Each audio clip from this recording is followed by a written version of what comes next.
বিরতির পর স্বাগত। পাচারের এখন নয়া রুট হয়ে দাঁড়িয়েছে বিক্রমনগরের রাস্তা। কারণ বিশালগড় থানার পুলিশ উত্তম ভক্ত চৌমুহনী এলাকার জাতীয় সড়কের উপর কয়েক মাস আগে নাকা পয়েন্ট বসান। সেখানে মধুপুর, বিশালগড় থানা এবং বিশালগড় ট্রাফিক ইউনিট ডিউটি করেন, যার ফলে যত 2 নম্বরে বা অবৈধ জিনিসপত্র রয়েছে, অবৈধ গাড়ি আছে, তার সব দারোগাবাড়ি এলাকায় একটি ঘনবসতি রাস্তা দিয়ে বেপরোয়াভাবে ছুটতে থাকে। ফলে আতঙ্কিত সবাই। পড়ুয়াদের একলা ছাড়তে ভয় হচ্ছে অভিভাবকদের। কখন কার উপর দিয়ে গাড়ি উঠিয়ে দেয় তার কোনো গ্যারান্টি নেই। পাচার সামগ্রী গাড়ি চালকদের কিছু বললেই তারা উল্টো ধমক দেয় বলে অভিযোগ। ভোর 4টা থেকেই তাণ্ডব শুরু হয়।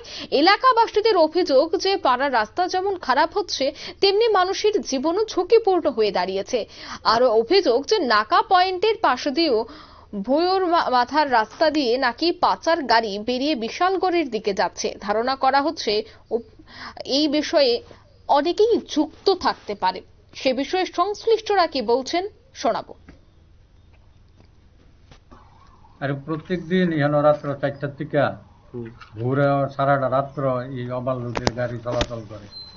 এদিক দিয়ে চৌবন হাসপাতাল, এদিকে নাকা পয়েন্ট বসানোর ফলেই এখানে এদিক দিয়ে গাড়ির প্রচলনটা খুব বেশি, এবং তারা বাধা দিলে তারা আরো অনেক সময় উল্টা কথাবার্তা করে। আর বিশেষ করে এখানে গরুর গাড়ি, ওভারলোডের গাড়ি, এই গাড়িগুলি যায় বেশি। মানে যত 2 নম্বরের গাড়ি আছে এখানে 2 নম্বরের গাড়ি আছে। পাড়ার ছেলে মেয়েরা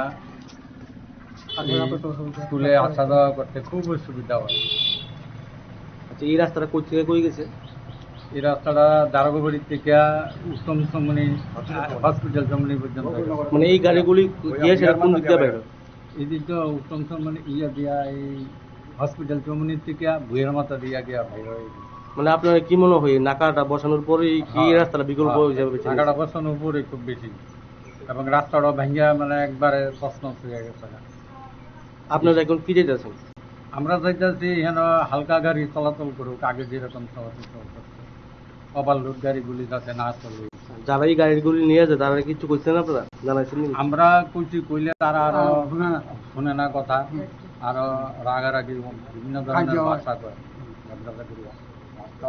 এই জায়গাটার নাম কি? এই জায়গাটার নাম কি? এটা দারোগাবাড়ি।